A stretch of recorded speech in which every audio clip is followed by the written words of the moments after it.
Hello, j'espère que vous allez bien. On se retrouve aujourd'hui dans ce nouvel IGTV où nous allons parler épisiotomie et déchirure puisque c'est un sujet que vous m'avez demandé d'aborder en priorité. Alors attention, je ne suis absolument pas professionnelle, ni gynécologue, ni sage-femme, ni rien du tout. Je ne vous parle évidemment que des informations que j'ai pu personnellement récolter auprès de professionnels et de mon expérience donc au niveau de l'accouchement et finalement de ce que j'ai eu ou pas à cause entre guillemets de mon accouchement.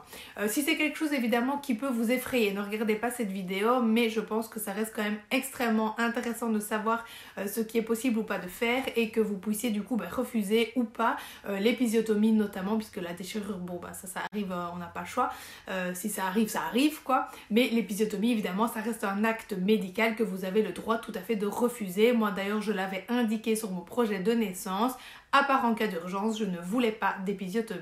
Sans entrer évidemment dans les détails, l'épisiotomie c'est une coupe nette qu'on va vous faire du coup avec un bistouri et qui va permettre en fait d'élargir le passage pour que le bébé puisse passer. De base, ça doit être fait entre guillemets en cas d'urgence et quand vraiment ça ne passe pas et donc pour aider le bébé à passer. Malheureusement, et maintenant je pense qu'on revient quand même, maintenant ça dépend les maternités, ça dépend les gynécologues etc. mais on revient quand même à essayer d'éviter cette épisiotomie. Mais il y a eu vraiment une période où les gynécologues coupaient assez rapidement pour finalement pas aider le bébé mais pour accélérer les choses et pour que ça aille plus vite. Et donc voilà, moi c'était vraiment un acte que je ne voulais pas, sauf si vraiment il y avait une urgence ou un besoin de le faire. Je ne vais quand même pas évidemment prendre des risques pour moi ou mon bébé juste pour une coupure entre guillemets, je m'en remettrai, je pense qu'on passe par pire quand même. Mais c'est sûr que si je pouvais éviter ça, je souhaitais l'éviter puisque ça ne reste quand même pas très agréable après l'accouchement. Évidemment la déchirure n'est pas agréable non plus, on est d'accord, on va pas se mentir, mais de ce que j'ai pu entendre et lire, même si attention il y en a qui disent le contraire, la déchirure reste quand même naturelle, elle va vraiment suivre les courbes naturelles de votre corps et donc potentiellement, en tout cas moi c'est ce que j'avais vu, c'est ce qui me paraît tout à fait logique et c'est pourquoi je préférais être déchirée que d'avoir une épisiotomie, la cicatrisation sera normalement plus facile, moins longue et moins douloureuse puisque ça reste vraiment sur les lignes naturelles de votre corps, qu'une épisiotomie c'est une coupe nette chirurgicale qui n'a rien à voir là-dedans et que la nature n'a pas choisi de faire. Et attention, il faut quand même savoir que l'épisiotomie n'évite pas forcément la déchirure. Vous pouvez avoir l'épisiotomie et vous déchirer encore plus derrière. Donc à choisir, je préférais vraiment que mon corps fasse ce dont il avait besoin naturellement que d'avoir cet acte. Mais encore une fois, voilà, s'il y avait besoin, je l'aurais fait. Je suis pas non plus bornée ni fermée à tout ça. Mais je préférais 1000 fois finalement être déchirée. Enfin non, évidemment, je préférais rien du tout et que ma kikine reste entière, on est d'accord, mais voilà, si vraiment il devait y avoir ouverture, on va dire ça comme ça, je préférais une déchirure naturelle, en tout cas c'est comme ça que je le perçois et de ce que j'ai pu lire, c'est l'hypothèse en tout cas qui me semble la plus logique que d'avoir du coup recours à cet acte-là. Ma gynécologue personnellement l'a bien respecté, elle n'a pas eu besoin de m'en faire, donc j'ai pas eu d'épisiotomie, par contre j'ai été déchirée. Alors, à savoir que j'ai été déchirée en interne et en externe. Donc, à l'extérieur, j'ai simplement eu un point. Donc, c'était pas grand chose. Et à l'intérieur, par contre, j'en ai eu 9. C'est pas du tout... Enfin, c'est pas vraiment douloureux. Déjà, quand ça se déchire, en tout cas, moi, je n'ai rien senti parce qu'il y a une pression telle par le bébé qui est en train de sortir que... D'ailleurs, le mien fait caca.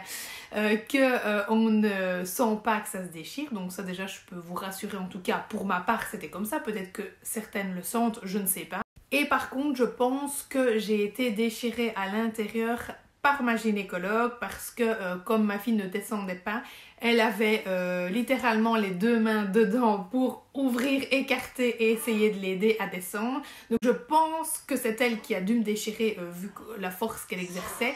Maintenant peut-être que c'est le passage de ma fille, je ne sais pas, je ne le saurai jamais, ça ne change pas grand chose. Mais en tout cas voilà, je n'ai pas senti que ça se déchirait, je ne savais même pas que j'étais déchirée. En fait j'ai juste senti que j'avais du sang qui coulait sur mes fesses parce que je sentais que c'était chaud et que ça coulait. Mais sinon voilà, j'ai pas vraiment eu de douleur à ce moment-là. Ensuite du coup évidemment elle m'a recousu, donc comme je vous en avais déjà un petit peu parlé, mais du coup je reprends vraiment tout ici par rapport à la déchirure. On n'a pas de douleur. Pas de douleur quand elle recoue. Évidemment, on sent tout parce que on sent le fil qu'elle tire, etc. On sent que ça serre, mais on n'a pas de douleur parce que, évidemment, moi, elle m'avait réendormie. Puisque la péridurale n'avait pas fonctionné, elle m'a simplement refait des piqûres pour vraiment endormir la zone et pouvoir du coup me recoudre sans douleur. Donc voilà, à ce niveau-là, je veux dire, j'ai pas eu de douleur, les piqûres ça faisait pas mal non plus, ça a juste tout fait gonfler comme je vous en avais parlé dans ma vidéo postpartum, mais pas de douleur et on sent évidemment ce qu'elle fait, mais ça ne fait pas mal du tout, donc ça évidemment je vous rassure. Bon, il y en a qui m'ont dit qu'elle n'avait pas été endormie, mais je pense que là maintenant, à l'heure actuelle et de nos jours, on réendort quand même. Enfin, en tout cas, ne vous laissez pas faire. Demandez aussi à votre compagne ou compagnon de surveiller, si vous ne voulez pas l'épisiotomie, parce que c'est à eux de le faire, parce que vous serez vraiment ailleurs, qui surveille ça, et si besoin, mais qui demande qu'on vous endorme évidemment pour vous recoudre si jamais vous n'êtes pas apte à le faire. Donc bref, voilà, le compagnon et la compagne évidemment ont un rôle majeur à jouer aussi ce jour-là, donc qu'il n'ait pas peur évidemment de dire ce que vous souhaitez ou vous ne souhaitez pas, et vous soyez bien au clair avec eux à l'avance. Écrivez s'il faut, pour ne pas évidemment avoir de regrets ou de surprises ce jour-là. Bref, ensuite, une fois que vous êtes recousu, du coup tout simplement on vous donne serviette, slip en ficelle, etc. Enfin en filet là, super sexe, mais du coup voilà, on s'en fout franchement clairement un peu à ce moment-là. On est tellement contente et soulagée que bébé soit là et que finalement tout se soit bien passé puisque c'est fini, que franchement le reste on s'en fout. Et du coup voilà, on m'avait demandé un petit peu au niveau de la douleur après, parce que c'est vrai que ça se réveille forcément, des soins, des possibles risques d'infection, etc. Comment ça s'était passé. Donc du coup je voulais aussi en profiter de cette vidéo pour vraiment vous raconter aussi l'après. Donc forcément après ça se réveille, alors on sent simplement que ça tire, enfin en tout cas c'était, encore une fois je parle pour moi et de mon expérience parce que je pourrais pas vous parler à la place de quelqu'un d'autre, mais voilà, moi j'ai simplement senti que ça tirait fort. Maintenant j'avais beaucoup plus mal au point extérieur qu'à l'intérieur, j'avais l'impression que ça faisait beaucoup moins mal. Je pense tout simplement parce que le point extérieur évidemment il frotte, il se colle parfois dans la serviette, donc ça c'est pas grave voire douloureux évidemment. C'est pour ça que j'étais très contente de pouvoir mettre mes culottes de règles une fois que j'étais rentrée à la maison parce que ça s'accrochait moins. Qu'à l'intérieur voilà, c'est pas franchement en contact avec quoi que ce soit en tout cas je pense, donc à part tirailler parce que je sentais évidemment que les fils serrent, mais sinon ça faisait pas mal. Maintenant évidemment vous avez des antidouleurs et anti-inflammatoires qui vous sont donnés. Moi je ne suis pas du tout médicament de base, mais là j'ai pris vraiment tout ce qu'on pouvait me donner à heure fixe, etc. Je voulais pas attendre d'avoir mal, je voulais pas attendre de voir ce que ça faisait. Je pense qu'on passe déjà par un moment assez douloureux en soi, donc c'est pas la peine d'espérer d'avoir des douleurs derrière, ou de se laisser vivre avec des douleurs. En tout cas moi j'avais pas envie, donc évidemment j'ai pris tous les antidouleurs qu'on m'a donnés, mais sinon voilà, il y avait vraiment pas plus de douleurs que des tiraillements. Pour marcher, pour s'asseoir, effectivement c'est pas simple non plus. C'est vrai que c'est compliqué et douloureux évidemment de se déplacer, de sortir du lit, de s'asseoir, etc. Une fois qu'on est dans une bonne position, je vous rassure, en tout cas moi je ne sentais plus rien. Ça reste évidemment pas très agréable, et ce que je peux vous conseiller d'ailleurs, c'est de prendre votre coussin d'allaitement qui franchement il sert à tout ce coussin, c'est incroyable, si ça n'existait pas j'aurais dû l'inventer, mais comme ça vous pouvez vous asseoir dessus et ça vous soulage puisque comme ça voilà, il n'y a que vos fesses qui touchent ou vos cuisses qui touchent le coussin. Et bien évidemment ça va dépendre, on est d'accord, je ne l'ai pas précisé, mais de la déchirure que vous allez avoir, de l'épisiotomie, etc. On est d'accord, chaque femme est différente et aura du coup une atteinte différente, mais par rapport à mon expérience, voilà comment je l'ai vécu. Au niveau de la douche, du coup, première douche, parce que c'était juste un coup de jet à l'eau claire, vite fait, parce qu'on n'a pas trop envie d'aller toucher là, et voilà, on laisse tout ça se reposer un petit peu. Elle a déjà bien travaillé, la pauvre.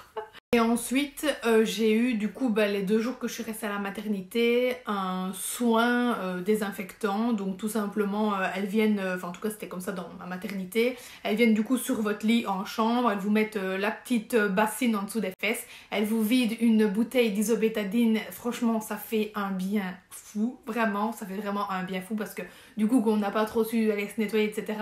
C'est clair que ça fait du bien, ça rafraîchit et tout, puis voilà, le froid ça fait du bien. D'ailleurs j'ai oublié en parlant de froid que en plus des antidouleurs, etc., j'avais une poche de glace à glisser dans le filet, du coup dans la culotte filet, pour vraiment faire du bien au niveau du froid. Puis moi comme j'étais très gonflée, je vous dis j'avais une balle de pétanque entre les jambes, c'était hallucinant, ça m'aidait aussi à faire des gonflés du coup en plus des anti-inflammatoires. Et donc bref voilà, elle vous met un petit bassin du coup en dessous des fesses, elle fait couler une bouteille d'isobétadine et puis avec un petit coton évidemment elle va désinfecter et essayer de bien tout nettoyer. Alors pour celles qui se diraient « j'ai pas trop envie qu'on voit, qu'on fasse, etc. » Je vous assure qu'après l'accouchement, vous en avez rien à foutre. Et moi j'avais même des stagiaires au bout de mon lit qui prenaient des notes. Donc je ne sais pas si elles essayaient peut-être de trouver la mesure de ma nouvelle kikine. Mais voilà, et franchement j'en avais tellement rien à faire parce que ça faisait un bien fou. Vraiment, ça faisait vraiment du bien. J'attendais le lendemain avec impatience qu'elle revienne me faire ce soin là, tellement ça faisait du bien, ça rafraîchit bien. Et puis donc du coup voilà, j'ai eu ça 2 jours, et puis après je me suis relavée évidemment déjà ce jour là.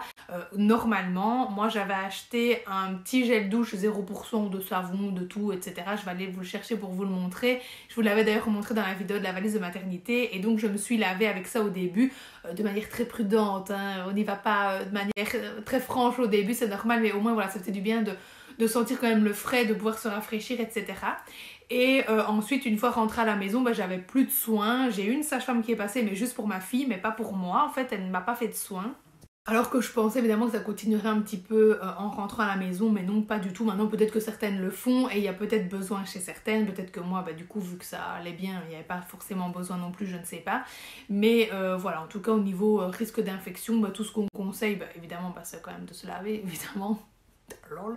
Mais surtout de changer évidemment la serviette à chaque fois que vous allez aux toilettes, même s'il n'y avait rien dessus. Moi hop, je l'enlevais, je la changeais, comme ça j'étais sûre que je restais pas trop dedans, enfermée, etc. Et puis voilà, au niveau des soins, franchement finalement il n'y avait pas grand chose. Là bon, je suis à presque 3 semaines au moment où je filme la vidéo, ça me tire encore un petit peu parfois, mais voilà, c'est pas insupportable, c'est pas insurmontable du tout, je vous rassure. Même au début d'ailleurs, ça n'est pas du tout insurmontable. J'ai vraiment pris tout ce qu'on me disait, donné, etc. pour vraiment justement me soulager et éviter d'avoir trop mal ou d'être vraiment incommodée, etc. Et franchement, finalement, tout s'est bien passé. Ça a quand même été assez rapide, je trouve, à se remettre, entre guillemets. Maintenant, je vous dis, ça me tiraille encore de temps en temps, et je pense que quand ça se renourrit, ça tire un peu plus fort. Et les fils, d'ailleurs, tombent tout seuls si jamais. Du coup, voilà, vous ne devez pas vous en occuper. Rassurez-vous, une fois que c'est fait et que tout se passe bien, vous ne devez plus aller faire quoi que ce soit là-dedans. Moi, j'attends maintenant, évidemment, le contrôle avec ma gynécologue. Donc, je dois la revoir de 6 à 8 semaines après l'accouchement. Bon, évidemment, s'il y a quelque chose entre-temps, j'aurais pris rendez-vous plus vite, mais pour l'instant, tout va bien, donc pas besoin. Et du coup, j'ai hâte de pouvoir la voir pour être sûre que tout se passe bien, voir un peu si j'ai besoin d'une rééducation ou pas, si je peux reprendre le sport, etc. Puisque c'est vrai que pendant au minimum 4 semaines après l'accouchement, il y a plein de choses que vous ne pouvez pas faire, comme prendre des bains, pas de vie intime évidemment. De toute façon, je vais vous dire, vous n'avez absolument plus envie que quelque chose rentre là-dedans. Mais c'est vrai que voilà, tout ça évidemment ça va revenir petit à petit. J'avoue qu'il y a des choses que j'appréhende quand même un peu aussi, mais on verra bien comment ça va se passer. Je me laisse le temps de toute façon pour tout. Et voilà, j'ai qu'une hâte évidemment, c'est de voir ma gynécologue. J'espère qu'elle me dira que tout se passe bien, que j'aurai pas forcément besoin de rééducation non plus, que je pourrai reprendre le sport rapidement. On se motivera ensemble d'ailleurs. Et puis voilà, donc pour cette vidéo, je vous montre juste du coup mon petit savon pour celles qui n'avaient pas regardé la valise de maternité. Donc moi j'avais pris celui-là de chez Love & Green, qui est 0% de parfum, de sulfate, d'allergène, etc. Et que je trouvais du coup vachement plus naturel pour un premier nettoyage. Et pour l'instant je me nettoie qu'avec celui-là, du coup les parties intimes, pour être sûre de ne pas aller m'infecter ou quoi que ce soit. Je conclurai donc en vous disant évidemment de vous rassurer, de ne pas vous stresser avec ça, puisque de toute façon, encore une fois, ce qui doit arriver arrivera, vous ne pourrez rien y faire. Soyez juste au clair évidemment avec l'épisiotomie, si vous acceptez ou pas qu'on vous la fasse, et si oui, dans quel cas, au pluriel ou pas. Au niveau de la téléchirurgie, de toute façon, voilà, elle est différente d'une femme à l'autre, d'un accouchement à l'autre, donc vous ne pourrez pas ni la prévoir ni la prédire au niveau de sa complexité, etc. Donc voilà, ça arrivera si ça doit arriver, et rassurez-vous, ça ne fait pas mal. En tout cas moi j'ai pas senti du tout de douleur, j'ai pas du tout senti que je me déchirais à ce moment là. La suite peut être simple, elle peut être plus compliquée, c'est clair, mais ça c'est comme pour tout, donc voilà, ne voyez pas tout de suite le plus négatif, et faites voilà, ce qu'on vous dit, prenez ce qu'on vous donne et tout ira bien de toute façon. Donc. Bref, voilà donc pour ce nouvel IGTV qui j'espère vous aura plu. J'espère vraiment en tout cas que cette petite série d'IGTV vous plaît. N'hésitez pas à me le dire dans les commentaires si c'est le cas, et à me donner des sujets si vous avez envie que je vous parle de certaines choses en particulier. Rassurez-vous, j'en ai déjà beaucoup qui sont prévus. Le prochain sera d'ailleurs la maternité, donc l'entrée, de l'entrée au séjour jusqu'à la sortie. Je vous expliquerai vraiment tout comment ça s'est passé, des soins avec bébé, etc. Et j'aurai évidemment d'autres sujets, mais je vous garde quand même la surprise jusqu'à ce moment-là. Je vous posterai donc normalement un IGTV, un vendredi sur 2. Il y aura toujours évidemment la vidéo du lundi sur YouTube. Et si jamais j'en ai de trop à vous poster, tant pis, je posterai tous les vendredis. Évidemment, on verra à ce moment-là. Bref, je vous laisse pour cette vidéo.